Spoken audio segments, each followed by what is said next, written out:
हाजी सबू सिद्दीक ने अपनी शुगर फैक्ट्री पूरी तरह से बंद कर दी। ये फैक्ट्री इतनी बड़ी थी कि इसके जरिए बनाई गई शुगर पूरे इंग्लैंड में इस्तेमाल की जाती थी। बहुत कम लोग जानते हैं कि बाटा कंपनी भी मुसलमानों की थी, जिसे असहयोग आंदोलन के दौरान एक अंग्रेज ने खरीद लिया था। आपको ये जानकर शायद हैरानी हो कि भगत सिंह का केस लड़ने वाला शख्स भी एक मुसलमान था। बैरिस्टर आसिफ अली ने भगत सिंह का केस तब लड़ा जब कोई भी भगत सिंह का साथ देने को तैयार नहीं था। इंकलाब जिंदाबाद का नारा देने वाले हसरत मोहानी भी एक मुसलमान थे। उन्होंने ही भारत की आजादी की रूपरेखा तैयार की थी। इतिहासकारों के मुताबिक 1857 में होने वाले विद्रोह में 50,000 उलमाओं को फांसी दी गई और लाखों मुसलमान सरेआम कत्ल कर दिए गए। 1857 में दिल्ली से लेकर कलकत्ता की रोड पर ऐसा कोई पेड़ नहीं था जिस पर मुस्लिम उलमाओं की लाशें न टंगी हो। मुसलमानों ने ही भारत की आजादी के लिए पहली जंग लड़ी। मैसूर के सुल्तान हैदर अली और उसके बेटी टीपू भारत की आजादी के लिए शहीद होने वाले पहले शासक थे। मशहूर क्रांतिकारी अशफाकुल्लाह खान सबसे कम उम्र में फांसी पाने वाले भारत के पहले व्यक्ति थे। बहुत कम लोग जानते हैं कि जय हिंद का नारा एक मुसलमान आबिद हसन सफानी ने दिया था।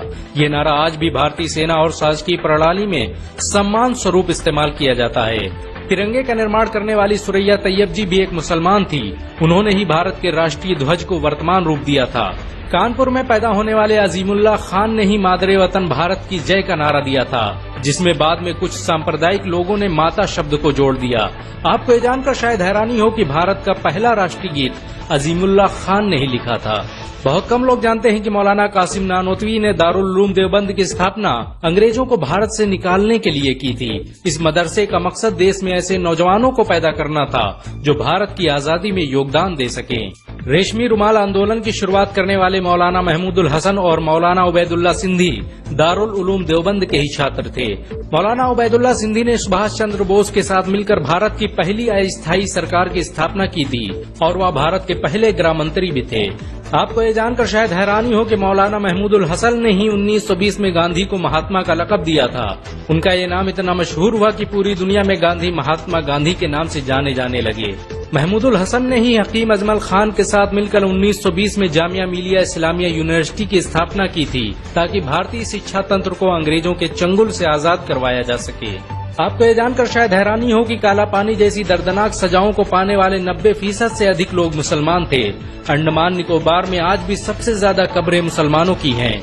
मुसलमानों के अलावा दूसरे लोगों ने काला पानी से बचने के लिए न सिर्फ माफीनामे लिखे बल्कि अंग्रेजों की मुखबिरी भी की।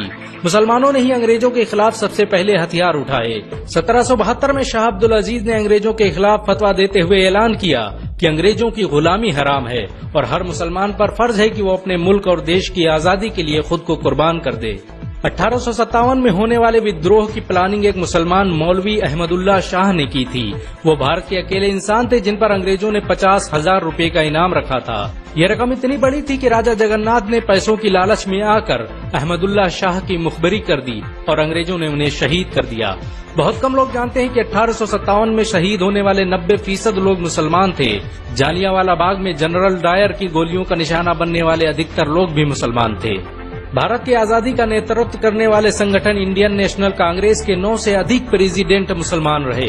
गांधी जी ने अफ्रीका में जहां वकालत की पढ़ाई की, वो कॉलेज भी एक भारतीय मुसलमान का था और वह जब भारत में आए तो उन्होंने आजादी के लिए अली ब्रदर्स के साथ काम करना शुरू किया, जो कि मुसलमान थे।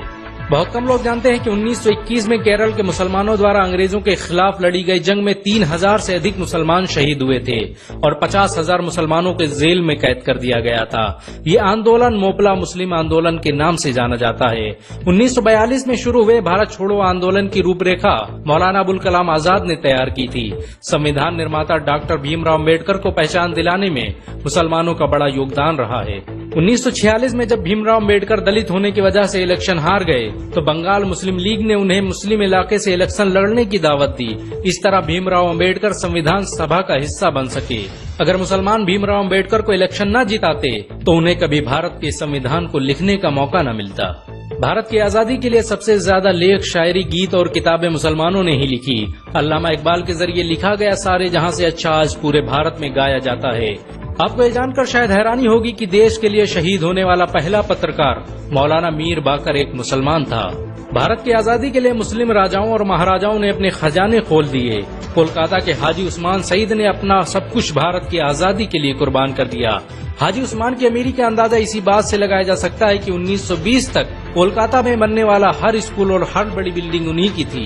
कोलकाता के पहले सुपर स्टोर कैश बाजार की बुनियाद हाजी सईद ने ही रखी थी, लेकिन बाद में उन्होंने अपनी सारी दौलत देश को दान कर दी और खुद एक किराए के घर में रहने लगे। अमीर हमजा और अब्दुल हबीब यूसुफ मरफानी जैसे मुसलमानों ने अपनी अरबों रुपये की संपत्ति देश की आजादी के लिए कुर्बान कर दी। सुभाष चंद्र बोस द्वारा अफगानिस्तान में स्थापित की गई सरकार में 9 में से 5 मंत्री मुसलमान थे। भारत की आजादी के लिए देश भर में मौजूद मस्जिदों को किलों की तरह इस्तेमाल किया गया। इन मस्जिदों में सुबह शाम हर वक्त भारत की आजादी के लिए ऐलान हुआ करते थे। आजादी के वक्त कोई मस्जिद ऐसी नहीं थी जिसकी दीवारों पर मुसलमानों का खून न लगा हो। इन सब के अलावा ऐसे करोड़ों मुसलमान हैं जिन्होंने भारत की आजादी और उसकी अस्मिता के लिए अपना सब कुछ कुर्बान कर दिया। सच तो ये है कि भारत की आजादी मुसलमानों के बगैर मुमकिन न थी। भारत आज भी आजादी के लिए मुसलमानों का एहसानमंद है।